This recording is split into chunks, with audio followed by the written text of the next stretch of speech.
Februari 1938, dunia berada di ambang perang besar. Di tengah situasi itu, hiduplah seorang gadis muda bernama Liesel. Ia harus meninggalkan rumah bersama ibu dan adiknya untuk pergi ke kediaman orang tua angkatnya. Keputusan itu diambil karena sang ibu yang diketahui memiliki pandangan komunis menjadi buronan tentara Nazi. Namun perjalanan itu berubah menjadi pengalaman paling menyakitkan dalam hidup Liesel. Di dalam kereta, tanpa penjelasan yang jelas, adiknya meninggal secara mendadak. Kejadian tersebut meninggalkan luka yang dalam bagi Liesel dan ibunya. Sebagai kenangan terakhir, Liesel mengambil sebuah buku kecil milik adiknya, tanpa ia sadari bahwa buku itu kelak akan mengubah hidupnya.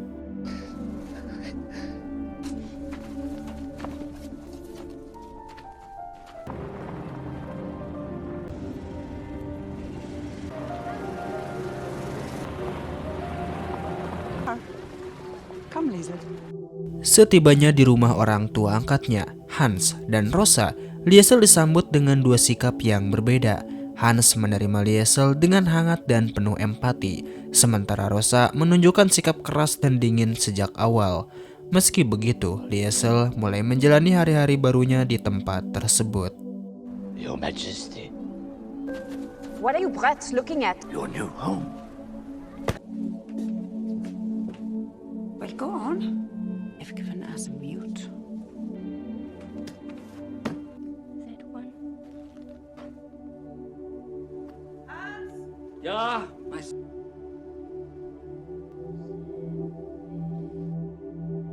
Keesokan harinya, Liesel pergi ke sekolah bersama anak tetangga bernama Rudi Steiner, putra seorang penjahit yang rumahnya berada tepat di sebelah rumah keluarga Huberman. You like to run? You don't say much, do you?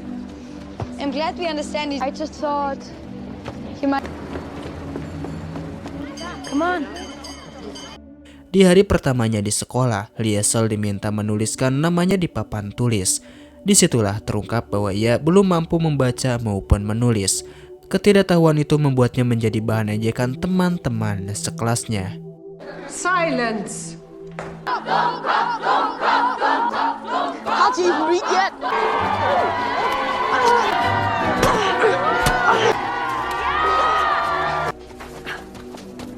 Hans Deutscher doesn't sound very smart. Because I can't read doesn't make me stupid. Sepulang sekolah, Liesel dan Rudi mengikuti lomba lari kecil di jalanan. Rudi sendiri sangat mengagumi atlet lari berkulit hitam asal Amerika, Jesse Owens.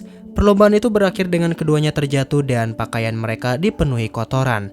Namun momen itu justru menjadi awal persahabatan mereka. You don't have to kiss me. Hey! Sauber!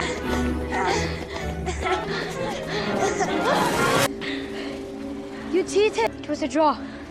Draw means she's going to kill you.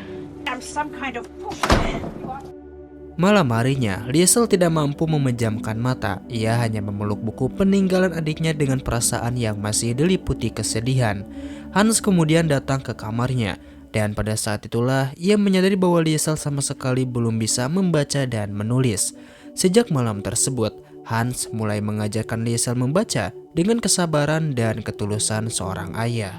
the grave diggers.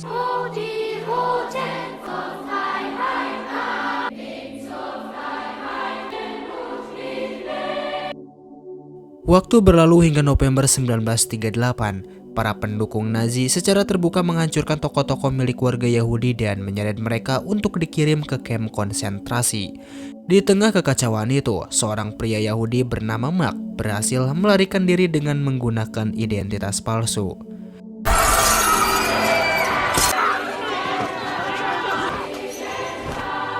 It's no time for heroics, Max. One or none. What they'll have to do. Caught up with Max Vandenberg for leaving his mother. Sementara itu, kehidupan Liesel perlahan berubah. Kemampuannya membaca semakin berkembang hingga akhirnya ia berhasil menamatkan buku pertamanya, yaitu buku milik sang adik. Yeah, sir. Melihat perkembangan itu, Hans memberikan kejutan dengan membuat kamus sederhana di dinding basement. Setiap kali Liesel menemukan kata baru, ia menulisnya di dinding tersebut. Muss werden. I have a surprise for you.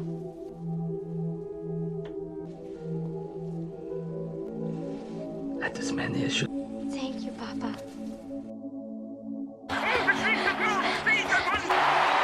Please make history!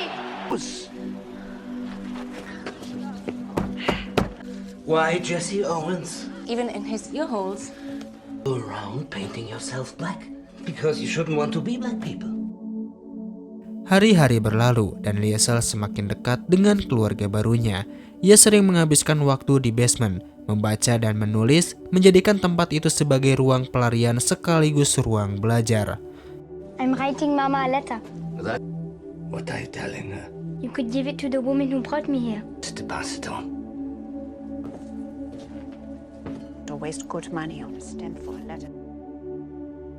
Pada malam perayaan ulang tahun Hitler, seluruh warga kota berkumpul di pusat kota untuk mendengarkan pidato dari wali kota. Mereka terlihat terpukau oleh janji-janji yang disampaikan, lalu membakar buku-buku lama dan menggantinya dengan bacaan berisi doktrin Nazi. Peristiwa itu menjadi simbol kesiapan mereka untuk memasuki Perang Dunia Kedua.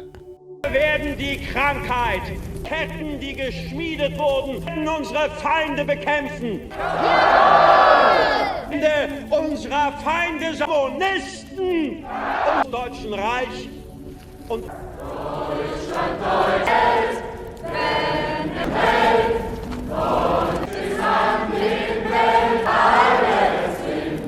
Push off, Franz. Leave him alone. Was one, wasn't she? A communist. Burn a book. About nothing. Saat semua orang kembali ke rumah masing-masing, Liesel yang begitu mencintai buku memberanikan diri mengambil satu buku yang tersisa dari pembakaran. Tindakannya diam-diam disaksikan oleh Ilsa, istri wali kota, meski Liesel sendiri tidak menyadari. Tak lama kemudian, Hans menemukan Liesel dan mengajaknya pulang. Di perjalanan, buku tersebut terjatuh dari tangan Liesel. Hans pun memperingatkannya tentang bahaya dari tindakannya. Namun dengan penuh kasih sayang, Hans tetap memperbolehkan Liesel membaca buku itu selama dilakukan dengan aman di basement rumah mereka. Thank you, Papa. Worries, we don't want that. What is it? My mother isn't coming back. Is she a communist? Can't see that. Saat Liesel sedang membaca di basement bersama Hans, ketenangan mereka mendadak terpecah oleh suara ketukan pintu yang keras. Ketukan itu terdengar tergesa dan mencurigakan. Ketika pintu dibuka, sosok yang berdiri di sana adalah Max, pria Yahudi yang sebelumnya berhasil melarikan diri.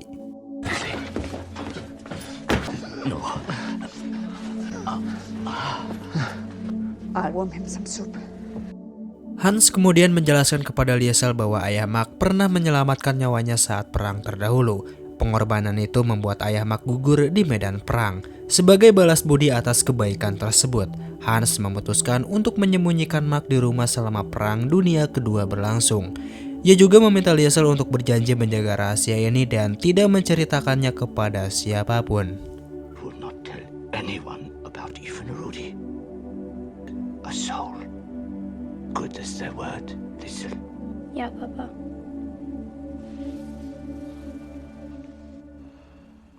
Did you talk to her? Yeah, Can we trust her? she's Otto. He looks like death. I've always known that one day this man, Turn him in tomorrow. his family, everything. I know. Sejak malam itu, Max bersembunyi di basement rumah keluarga Huberman. Di suatu malam, rasa penasaran Liesel terhadap buku yang dibawa Max membuat mereka mulai berbincang. Dari situlah kedekatan di antara keduanya perlahan tumbuh. Mereka merasa memiliki kesamaan nasib, terutama setelah mengetahui bahwa ibu Max juga telah ditangkap oleh rezim Hitler. Don't worry. Not a word. I have to go inside.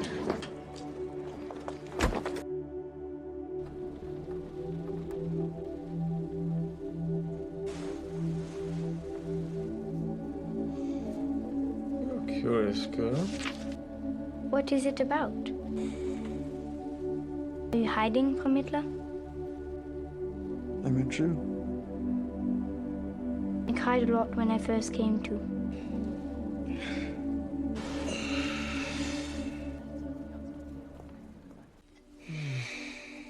Well, at least someone knows how to appreciate my cooks. Going to be alright? Keesokan paginya, Liesel diminta untuk mengantarkan pakaian hasil cucian. Rosa membuka usaha laundry kecil-kecilan untuk menopang kehidupan keluarga mereka. Liesel mengajak Rudy untuk menemaninya, tanpa mengetahui bahwa pakaian tersebut ternyata milik wali kota.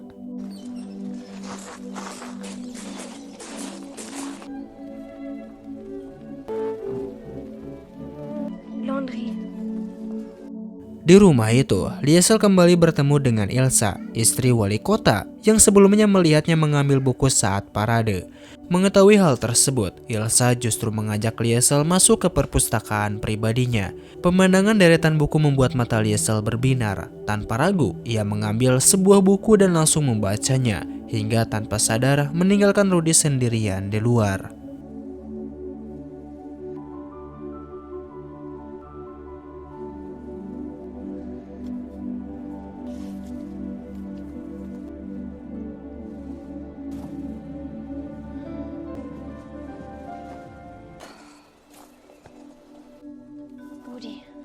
I'm back whenever you want. Call me Elsa. Brave girl, Liesel.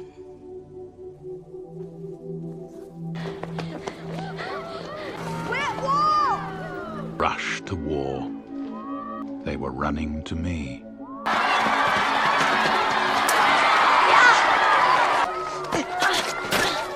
Dad, Franz.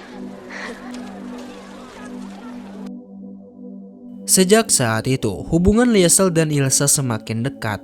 Setiap kali mengantarkan laundry, Liesel selalu menyempatkan diri singgah untuk membaca. Ilsa kemudian menceritakan bahwa seluruh buku di perpustakaan itu adalah milik putranya, yaitu Johann. Johann gugur dalam Perang Dunia Pertama dan jasadnya tidak pernah ditemukan, meninggalkan duka mendalam bagi keluarganya.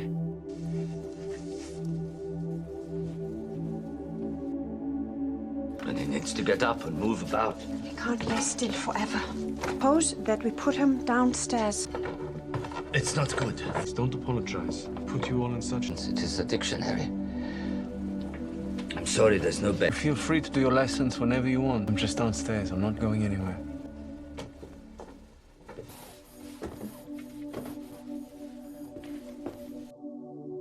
Di rumah, Liesel harus menuliskan setiap kata baru yang ia pelajari di basement. And who would I tell? Let me read her books. Give the day for me. Make the words yours. Everything's stuck behind a cloud. Doesn't look like the sun. Like a silk. I saw that.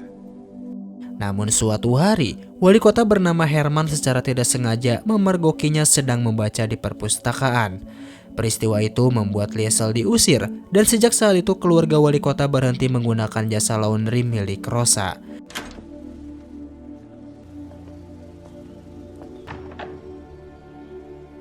Dampaknya terasa besar bagi keluarga Huberman. Rosa sangat kecewa karena kondisi ekonomi mereka semakin memburuk, hingga mereka terpaksa hanya makan 2 kali sehari. I've made you a suit. You'll be back then, Papa.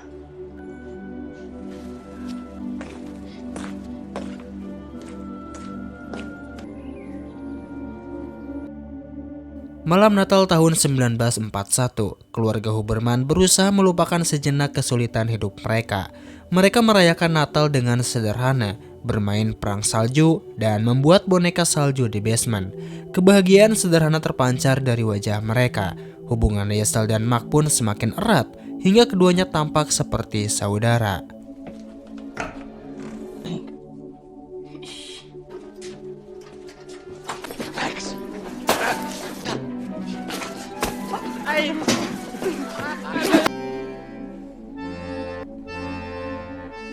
Thing that I have ever done. And It won't melt. It's freezing. nonsense, we all think about you. This is my first Christmas.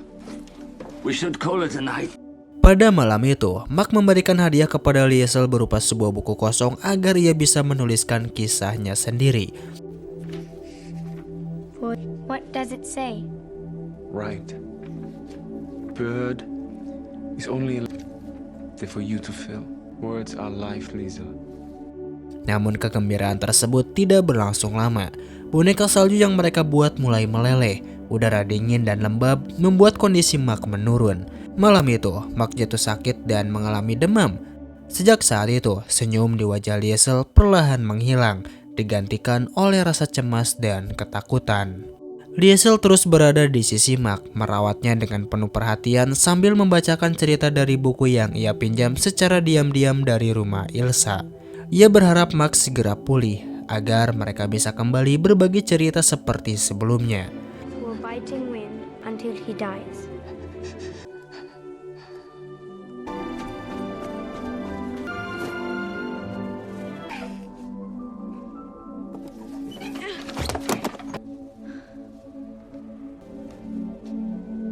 So?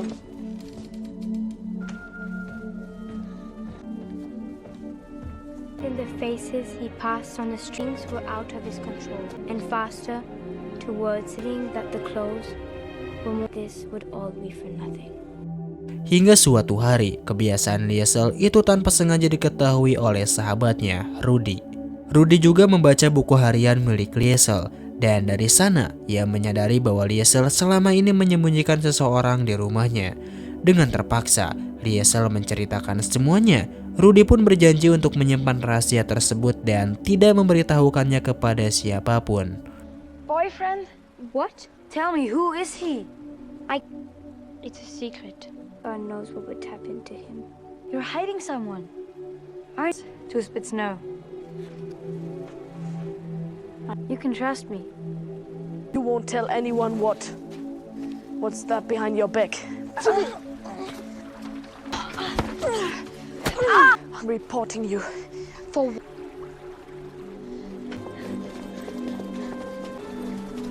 What are you doing, Woody? You dying there? Woody? Please. Woody. how about that kiss? Night. Book Good night, fish. I told Rudy.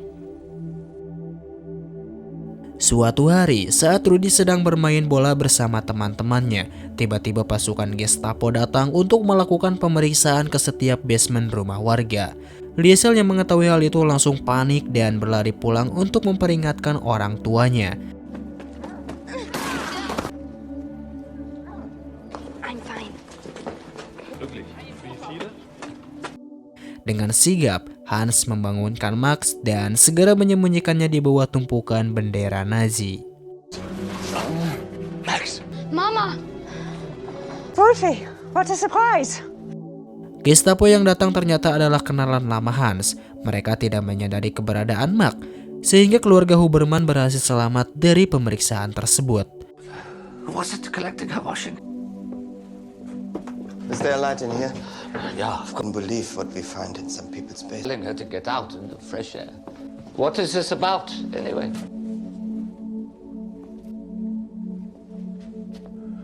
What's this? My brushes to me. Sebelum pergi, petugas Gestapo itu menyarankan Hans untuk bergabung sebagai tentara Nazi dengan alasan demi memperbaiki kondisi ekonomi keluarga. Rosa menyetujui saran tersebut, meskipun terlihat sangat berat baginya untuk melepas Hans. I don't know how you live with her. Never too late to join us. So, how's our basement? Shelters. Every street has to have one. Hans, we can't just leave him there. Smell will give us away. Afraid. Simply have to find a way. All right. Keesokan harinya, saat Liesel sedang belajar di sekolah, ia didatangi oleh ibunya. Rosa memberitahukan bahwa kondisi Max sudah mulai membaik. Mendengar kabar itu, sepulang sekolah, Liesel langsung berlari sekuat tenaga untuk menemui Max. I'm sorry. It's Max, isn't it? to you. He's got to careful. I couldn't think of any other way to tell you. You'd better wipe that smile off you. The witch, you know. Yeah. Go on. With that smile. Thing again, so help me. I will string you up.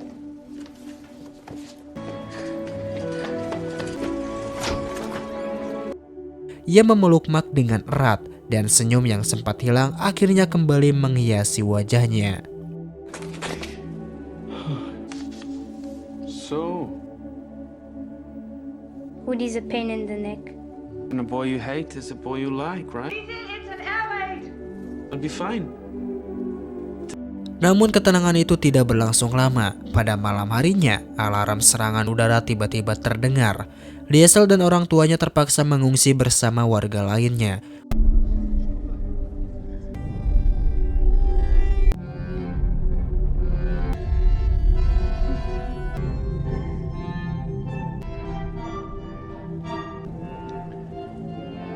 Fear and trembled for the stars that blessed it.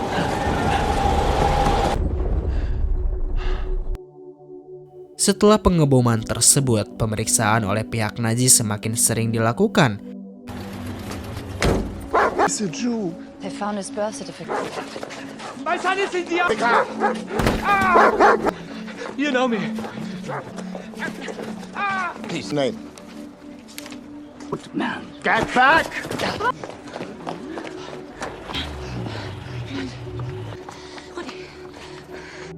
Menyadari bahayanya keadaan, Max memutuskan untuk meninggalkan rumah Hans demi keselamatan semua orang. Liesel yang baru saja mendapatkan kembali senyumnya harus merelakan Max pergi. Dengan air mata yang tak tertahankan, ia melepas Max, menyadari bahwa ia kembali kehilangan seseorang yang sangat ia cintai. They'll take all of you away. I have to, Liesel. No, Max. But you promised. You've kept me alive, Liesel. You'll always be able to find me in your room.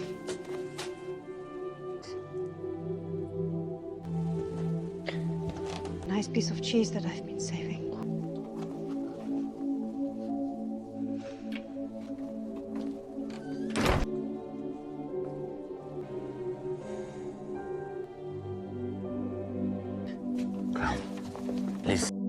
Beberapa hari kemudian, Hans menerima surat panggilan wajib militer.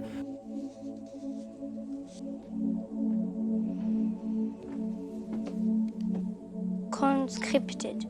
Rosa dan Liesel mengantarkannya ke stasiun keberangkatan. Sekali lagi, Liesel harus berpisah dengan anggota keluarga yang ia sayangi. Dengan mata berkaca-kaca, ia melepas kepergian Hans yang berjanji akan kembali dengan selamat. Come home.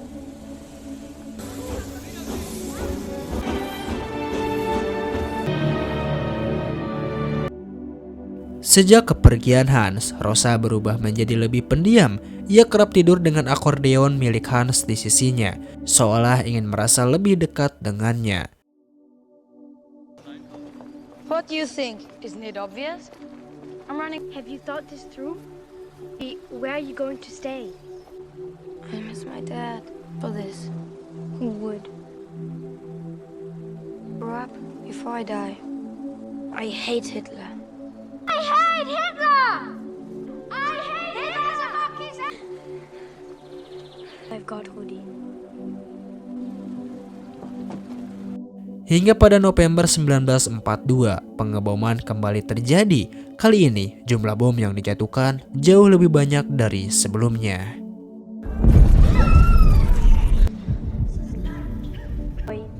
Who liked to live in the for his sister, who was pushing you.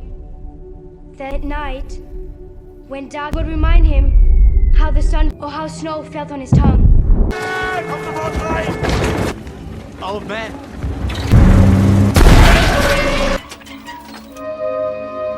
Pada pagi harinya, setelah situasi dinyatakan aman, para warga perlahan kembali ke rumah masing-masing. Di tengah perjalanan, Liesel melihat sekelompok warga Yahudi yang sedang digiring keluar dari kota. Pemandangan itu langsung membuatnya teringat pada Max. Tanpa berpikir panjang, Liesel berteriak memanggil nama Max di antara barisan tersebut. Beruntung, para tentara yang mengawal tidak menaruh kecurigaan sedikit pun. Namun tindakan Liesel dan Rudy membuat mereka didorong keluar dari barisan, hingga tangan Liesel mengalami luka.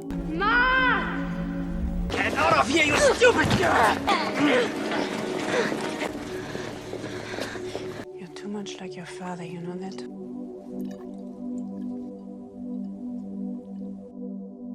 Sore harinya, saat Liesel sedang bermain bersama Rudy, ketenangan mereka kembali terusik oleh suara truk militer yang datang mendekat.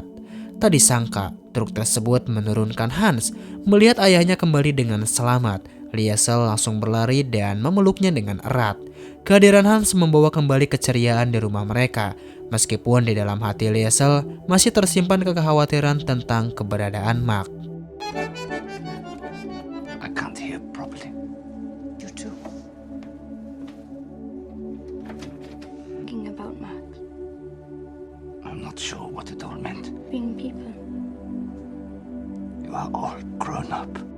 Untuk menenangkan pikirannya, Liesel menuliskan perasaannya di buku hariannya. Ia menghabiskan waktu di basement hingga akhirnya tertidur di sana. Tanpa ia sadari, malam itu menjadi malam terakhir bagi kehidupan yang selama ini ia kenal. Pada malam tersebut, pengeboman besar-besaran dilakukan oleh pihak sekutu. Alarm peringatan tidak sempat berbunyi, dan kota tempat mereka tinggal langsung porak-poranda. I've always quite liked the image of me. I'm far more ordinary irons that evening. Their simple dreams and stole the meanness from front. Rosa, I caught mid-threats for not sharing more. Was lighter than a child's.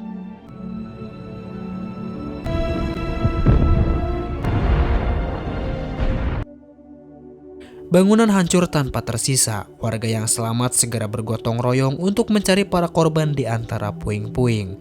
Liesel berhasil selamat dari peristiwa itu, namun kenyataan pahit harus ia terima.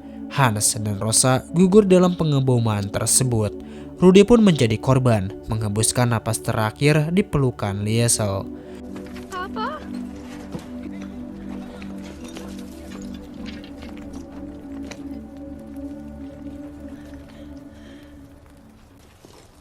Papa? Papa?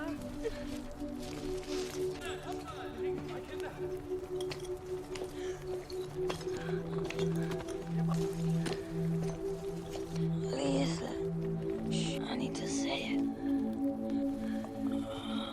Woody, wake up, Woody!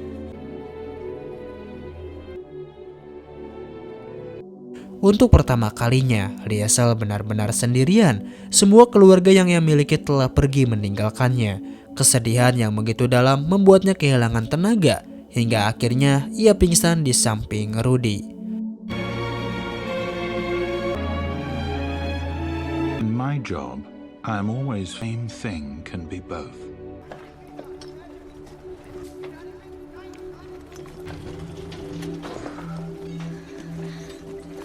Lisa.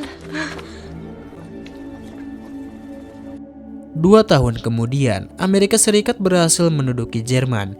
Liesel kini tinggal bersama keluarga Rudy, Mr. Steiner. Di suatu hari, Liesel kedatangan seorang tamu yang tak pernah ia sangka akan ditemuinya kembali. Tamu itu adalah Max. Tanpa berkata apapun, Liesel langsung memeluk Max dengan erat, meluapkan kerinduan yang selama ini ia pendam. Pada akhirnya, cerita ini mengajarkan bahwa kehilangan adalah bagian yang tidak terpisahkan dari sejarah manusia. Tetapi cara kita mengingat dan menghormati mereka yang hilanglah yang menentukan apakah penderitaan itu sia-sia atau bermakna. Dalam dunia yang berusaha membungkam suara, memilih untuk mengingat dan menceritakan kembali adalah bentuk kemenangan. Semoga dapat diambil pelajarannya, dan sampai jumpa di kisah nyata selanjutnya.